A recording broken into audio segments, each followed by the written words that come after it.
What, did you think this was going to be good?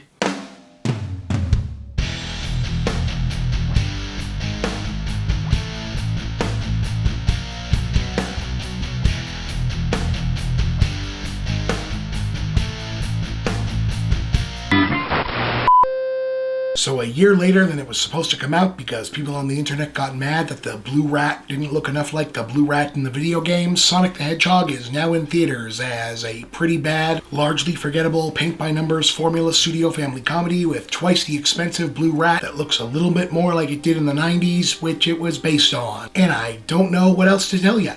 It's exactly the same terrible movie as Hop, the Smurfs, Alvin and the Chipmunks, Peter Rabbit, The First Scooby-Doo, Mac and Me, Garfield, literally every other movie where a studio paid for a popular licensed character that didn't really have that much of a concept to back it up for a feature and said stick it in a car next to a B-list actor and see if that's a movie. But we're supposed to care marginally more because it's Sonic the Hedgehog, and that was hot second back in the mid-1990s where that was a very big deal in video games. Look, I don't know if you can tell, but I'm recovering from a severe sickness that's left my vocal cords pretty well shredded, and I honestly resent the fact that I'm having to tax them more to further explain to you why a movie that stood almost no chance of being good isn't good. But anyway, since it would be charitable to suggest that Sonic has ever had a coherent backstory of his own in the games, the movie just unironically borrows the same E.T.-like mold that was already roundly mocked in the movie Paul and follows it beat for beat without a hint of self-awareness or self-respect. Sonic is a teenage, I guess, speed-powered alien from an unnamed animal planet who escapes to Earth ostensibly to protect his supposed powers via dimension-hopping magic rings. He hides out in a small town in Montana for years as a rarely seen local cryptid, developing a wacky, lonely guy persona, and through an overly complicated series of events accidentally manages to expose himself to government alien hunters and zaps his magic teleport to safety rings across the country to San Francisco for some reason, while also temporarily disabling his speed powers, meaning he has to enlist the help of a hapless local sheriff, played by James Marsden, to transport him to the Bay City in order to get off-world before he's captured by Jim Carrey's increasingly manic Dr. Robotnik, which, yes, means that this is another movie where the money spent on animating a CGI main character and largely pre-visualized action sequences is saved by having most of the rest of the film take place in a generic-looking small-town backlot and overcast interstate highway. Oh, but one nice thing is that even though it's otherwise a by-the-numbers family comedy with a road trip setting,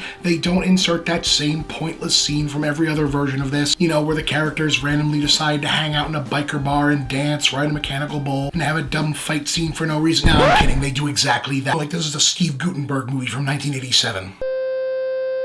Now, the main selling points here are supposed to be Jim Carrey and Sonic himself, and Sonic isn't really much of a character in this. He doesn't strike me as familiar to any version of himself from the games or cartoons. He doesn't have a personality beyond clingy and whiny. There's no real sense of what he's meant to be or doing ever established or discovered. I guess we're supposed to like him because he looks like a stuffed animal, basically, but he mostly hangs around with adults who act uncomfortable and weird around him, and he only ever interacts with a child once, which is cute, and kind of feels like maybe that should be the movie. Like, conceptually, what does a hedgehog have to do with a police officer? You can sort of feel the filmmakers leaning on Carrey to step in and save this thing as Robotnik, and he'd clearly be trying, but there's nothing for even the king of stretching a premise to work with here. They've removed the gimmick of the villain turning animals into robots, so there's nothing for him to work with. He's just a mad scientist who makes drone tech for the government, and he's a weird, spazzy narcissist because he is. There's no center to him. We're not sure if he's supposed to be an actual threat or just a buffoon, and that's really a problem with the whole movie summarized. We don't understand who anyone is, why they're doing what they're doing, what needs to be accomplished, why we're supposed to care. I never even gave a shit whether Sonic lived or died, which is a problem when the soundtrack starts insisting I'm supposed to. And you know, for all the money they supposedly spent on the CGI, none of the effects look appreciably better than an average network TV show, regardless whether you think Sonic himself looks better now or not. So I don't even feel like giving it points for that. So